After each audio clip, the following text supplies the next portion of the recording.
Gym जाने वाले लड़कों में एक बहुत ही मेजर कन्फ्यूजन ये होता है कि अगर वो क्रिएटिन सप्लीमेंट लेंगे तो उससे उनके बाल झड़ जाएंगे या नहीं। इस वीडियो में मैं आपको जानकारी दूंगा इस मेजर टॉपिक पे, जिसमें आपका कन्फ्यूजन सारा क्लियर करूंगा कि क्रिएटिन सप्लीमेंट से एक्चुअल में हेयर लॉस होता है या नहीं।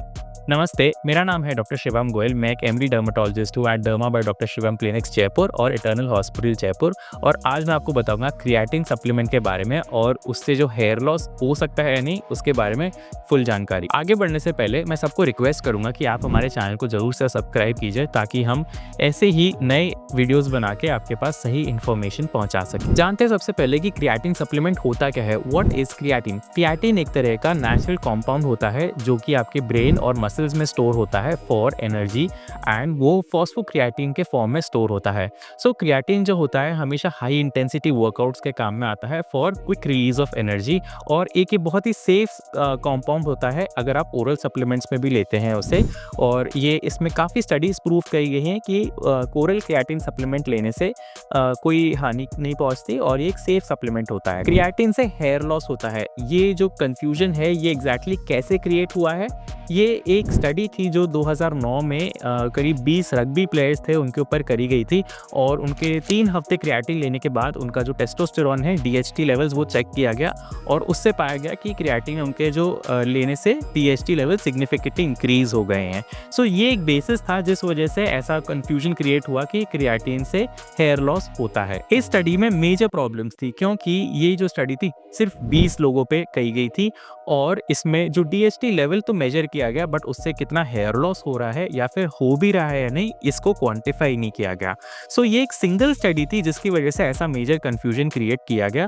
बट इसके बाद कई लार्ज स्केल स्टडीज ऐसी की गई जिसमें क्रिएटिन की जो सेफ्टी है और एफिकेसी है उसको डिटरमाइन किया गया और इसको पूरी तरह सेफ पाया गया। इसके साथ साथ कई जो साइंटिस्ट होते हैं, कई डॉक्टर्स होते हैं, क्रिएटिन को एक्चुअल में जो न्यूरल कॉग्निशन होता है यानी कि ब्रेन डेवलपमेंट में होता है उसमें भी एडवाइस करते हैं और मसल डेवलपमेंट में भी एडवाइस करते हैं। इसको इतना सेफ माना गया है एज अ सप्लीमेंट कि इसको मेडिकली भी प्रूवन और मेडिकली भी टेस्टेड किया गया है और इसको सेफ पाया गया है। टू कंक्लूड, क्रिएटिन जो होता है इससे मेजरली ऐसा कुछ हेयर लॉस नहीं होता और इसका कोई डायरेक्ट लिंक ऐसा है नहीं। अगर आपके डीएचटी सेंसिटिविटी है और कोई भी चीज़ अगर आपके डीएचटी लेवल्स को बढ़ा रही है देन यस उससे हेयर लॉस हो सकता है, और ये कुछ सिलेक्टेड फ्यू और कुछ स्पेशल कंडीशंस में हो सकता है। किन लोगों को ध्यान रखना चाहिए क्रिएटिन लेने के लिए? अगर आपके फैमिली हिस्ट्री है एंड्रोजेनेटिक एलोपेशिया की, एंड आपके रैपिडली रिसीडिंग हेयरलाइन है और थिनिंग ऑफ हेयर है, एंड साथ के साथ आपके डीएचटी लेवल्स भी एलिवेटेड हैं with creatine intake, then probably आप क्रिएटिन रोक सकते हैं एंड इससे प्रोबेबली आपके डीएचटी लेवल्स भी कम हो सकते हैं। क्रिएटिन और क्रिएटिनिन में क्या डिफरेंस होता है? क्रिएटिन एक तरह का मसल में जो एनर्जी कॉम्पाउंड है वो होता है, और क्रिएटिनिन जो होता है वो किडनी के अंदर जो वेस्ट प्रोडक्ट होता है वो होता है।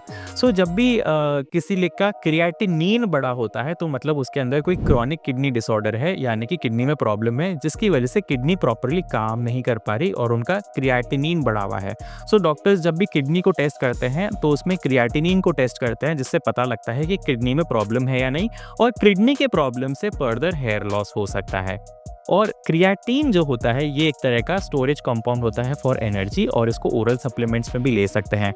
क्रिएटिन और क्रिएटिनिन बहुत ही अलग अलग चीज़ें होती हैं और इसमें हमने वो कंफ्यूजन नहीं करना होता। कुछ myths versus facts regarding creatinine. Number 1, creatinine hair follicle के लिए हार्मफुल होता है और टॉक्सिक होता है।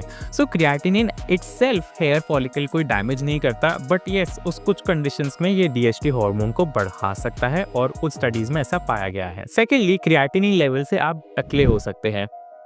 ये भी कम्प्लीटली फॉल्स है, बट येस इसमें अगर आपके फैमिली हिस्ट्री है एंड्रोजेनेटिक एलोपेशिया की और अगर आपके हेयर बॉल्डिंग और थिनिंग हो रही है देन येस उससे डीएचटी हार्मोन बढ़ सकता है कुछ कंडीशंस में और उससे प्रॉब्लम हो सकती है। नंबर 3, क्रिएटिनिन से आपकी किडनी में प्रॉब्लम हो सकती है।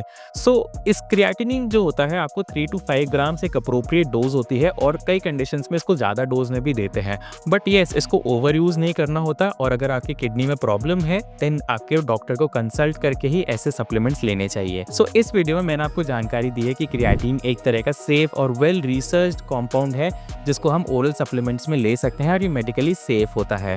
बट अगर आपके हेयर बॉल्डिंग है, थिनिंग हो रही है, आपकी फैमिली हिस्ट्री है गंजेपन की, देन आपको एक क्वालिफाइड डर्मेटोलॉजिस्ट को दिखाना चाहिए टू एग्जैक्टली डिटरमाइन कि वो किस वजह से हो रहा है और उसको कैसे रोक सकते हैं। क्रिएटिन और जो हेयर लॉस का लिंक है वो बहुत ही ज़्यादा वीक है और कोई वेल एस्टैब्लिश्ड नहीं है। डायरेक्टली क्रिएटिन लेने से आपका हेयर लॉस नहीं होता। हेयर लॉस के मल्टीपल रीजंस होते हैं जो कि आपको एक क्वालिफाइड डर्मेटोलॉजिस्ट ही बता सकते हैं। हमारे क्लिनिक पे हम कई तरह के एडवांस माइक्रोस्कोप्स यूज़ करते हैं और हेयर रिलेटेड स्टडीज़ करते हैं जिससे कि हम हमारे पेशेंट्स को बता सकते हैं कि उनका एग्जैक्टली हेयर लॉस क्यों हो रहा है। सो अगर आपके किसी फैमिली और मेंबर्स को भी ऐसी ही कुछ हेयर लॉस की प्रॉब्लम है, देन आप हमसे संपर्क कर सकते हैं। क्लिनिक के डिटेल्स दी गई हैं डिस्क्रिप्शन में और we will be happy to help you.